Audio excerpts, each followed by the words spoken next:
Fala pessoal, tudo bem com vocês? Teremos uma final brasileira na Libertadores. O Santos não deixa o Boca respirar e chega na grande decisão da Copa. A gente precisa muito falar dessa jornada do Peixe que já é heróica. Chega mais, eu sou o Chico Garcia, inscreva-se no canal e vamos juntos!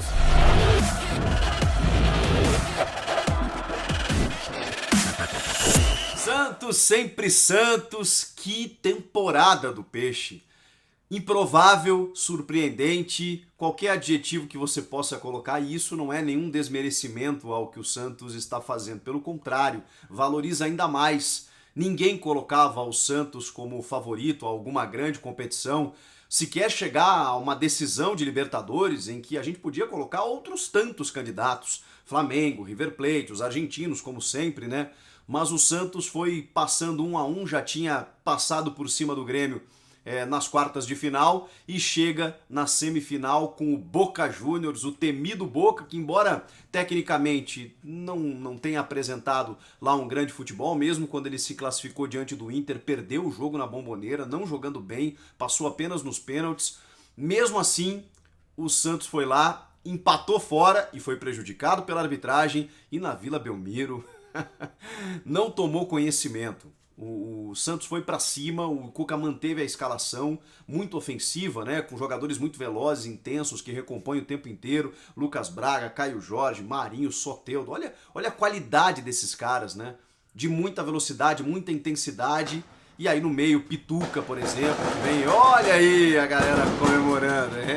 A gente está gravando logo depois da classificação santista e tem fogos por todo o estado de São Paulo, pelo Brasil afora, né, para comemorar essa classificação. Mas como eu ia dizendo, Pituca também, que fez o primeiro gol, e um gol de muita inteligência, né, porque há um chute do Soteldo, a bola bate na mão, ele percebe que o árbitro não ia marcar, os caras ficam reclamando ali, a zagueirada ficou meio pensando no que fazer, ele foi lá e marcou o gol. Muita gente perguntou no Twitter, né, mas será que não deveria marcar o pênalti? Não existe vantagem em pênalti.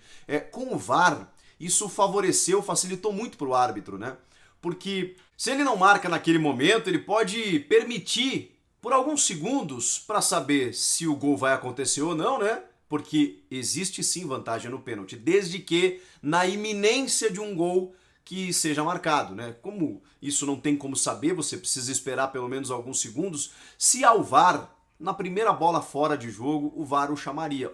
Teve um toque lá, você volta a ver no monitor e pode marcar. Então, bate na mão, se ele perceber que pode acontecer um gol na sequência, ele espera um pouquinho. Se não acontecer, ele pode ou voltar e marcar, ou deixar a bola sair que o VAR o aciona para ele marcar a penalidade. O fato é que ali o Santos abre o placar muito cedo, e aí controla o espaço. E o Boca sem muita efetividade, sem muita intensidade, não consegue mesmo penetrar. O João Paulo até faz algumas boas defesas ao longo do jogo, mas sem muitos riscos, né? O Boca não chegou a ameaçar eu vou dizer que em nenhum momento essa classificação do Santos, especialmente depois desse gol cedo, né?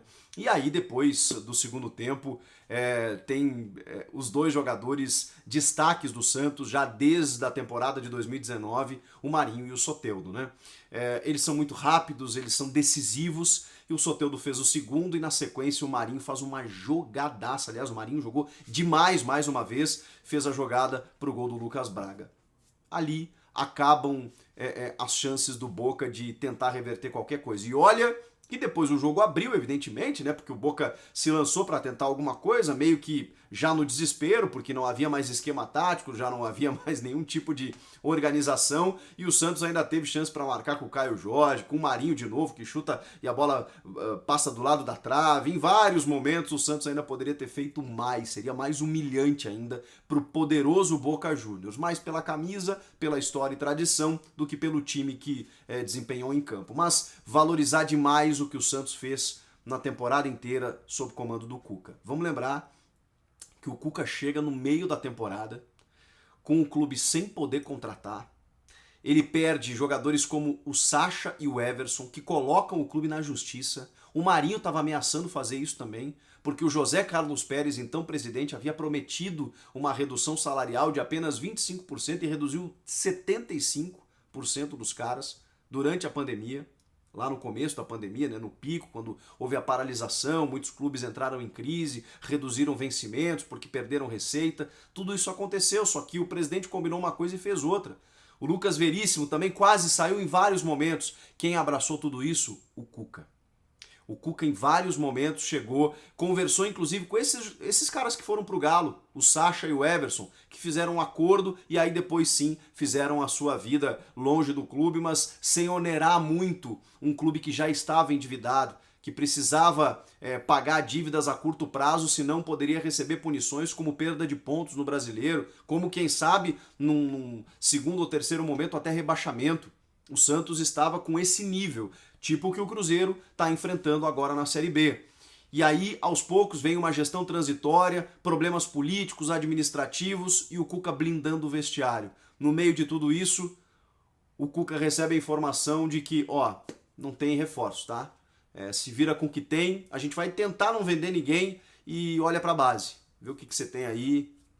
Mas o grande, além do mérito do Cuca, que é um ótimo treinador, o grande trunfo do Santos é ter uma grama muito fértil, né? Ali surgem craques a todo instante. Então os meninos que entram, eles dão muito conta do recado, eles não sentem o peso, e aí você tem um time de jogadores que não são cotados, badalados, assim, de grandes craques, como, sei lá, e jogadores muito bons, tá? Que se verificam muito bons ao longo de um trabalho excelente, mas que inicialmente você não coloca eles na primeira prateleira.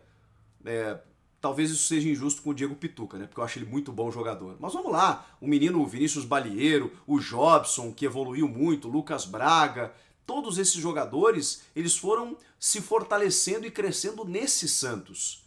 E aí você tem o seu pilar, né? Olha o que o Santos tem no gol, cara.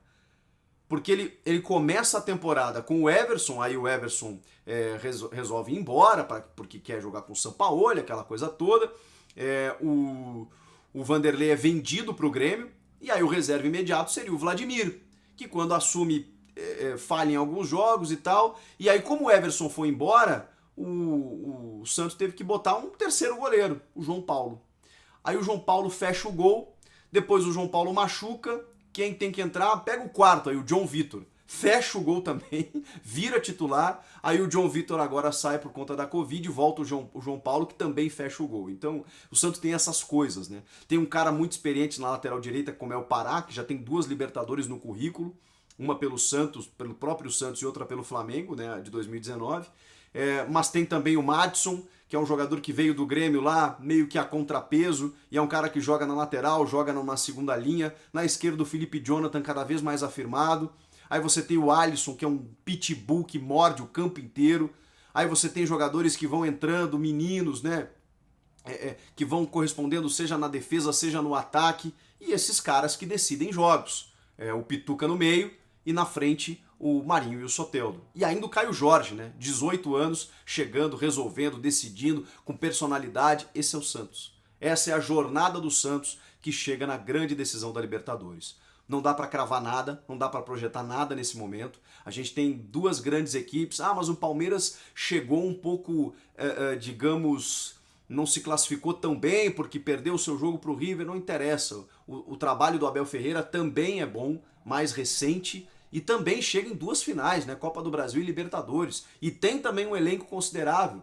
E o jogo contra o River em Avejaneda, ele serve como modelo, né? Se o Palmeiras jogou aquilo lá, pode jogar numa decisão que vale lembrar sempre, é jogo único.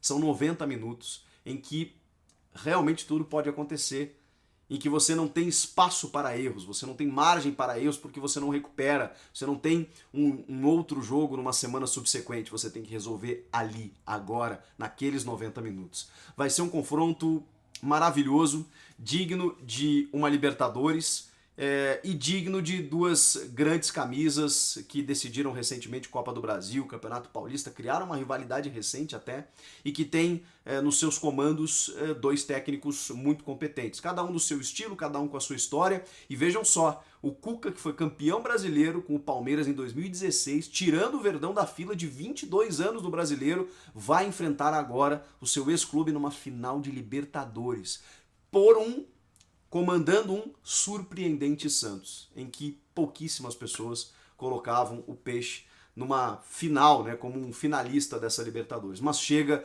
muito merecido. Passou por cima do Grêmio e deixou o Boca na semifinal. Contestar? Jamais. Santos, sempre Santos. Parabéns, Peixão. Vai ser uma grande decisão. Comenta aqui embaixo, inscreva-se no canal e eu volto na próxima. Tchau!